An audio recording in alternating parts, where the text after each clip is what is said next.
ചില ആളുകൾ കാണാൻ നല്ല സൗന്ദര്യവാന്മാരാണ്, നല്ല കാണാൻ മൊഞ്ചന്മാരാണ്, പക്ഷെ ഉള്ള് കൊള്ളത്തില്ല. ചില ആളുകൾ പുറത്ത് വെളുപ്പാണ്, അകം കറുപ്പാണ്. ചില ആളുകൾ അകം വെളുത്തിരിക്കും, പുകം കറുത്താലും വേണ്ടൂല. സഹോദരങ്ങളെ, ഒന്ന് ശ്രദ്ധയോടെ നമ്മുടെ ജീവിതത്തിൽ ഒരു പരിശോധന നടത്ത്. നമ്മുടെ ഉള്ളു നന്നാക്കണം. കക്കൂസക്കുള്ളൊരു രീതി നീ എടുക്കണ്ട. അകം ശുദ്ധിയാക്കാതെ പുറം മിനുക്കണ്ട. കക്കൂസക്കുള്ളൊരു രീതി നീ എടുക്കണ്ട. കക്കൂസിന്റെ പ്രത്യേകത എന്താ? ഹാർപ്പിക്കും അതുപോലെ തന്നെ മറ്റ് ലിക്വിഡൊക്കെ ഒഴിച്ചിട്ട് കഴുകിയാൽ നല്ല പളപളാ മിന്നും.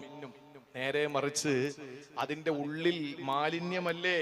അതുപോലെ പുറത്തിങ്ങനെ വില കൂടിയ കോസ്മെറ്റിക് പ്ലാസ്റ്റിക് സർജറി ഒക്കെ ചെയ്തിട്ട് ഒരു മനുഷ്യന്റെ മുഖമൊക്കെ നന്നാക്കാൻ പറ്റും. പക്ഷെ അതിലല്ല കാര്യം. അകത്ത് വെളുപ്പുണ്ടാകണം, അകത്ത് വെളുപ്പുണ്ടാകണം. പ്രകാശം അകത്താ ഉണ്ടാകേണ്ടത്, വെളിയിലല്ല. അതുകൊണ്ട് സഹോദരങ്ങളെ, നമ്മൾ ഉള്ളു നന്നാക്കുക എന്ന സന്ദേശം, അല്ലെങ്കിൽ ഉള്ളു നന്നാക്കുക എന്ന കാര്യമാണ് നമ്മൾ ഇതിന് പകരമായി ചെയ്യേണ്ടത്.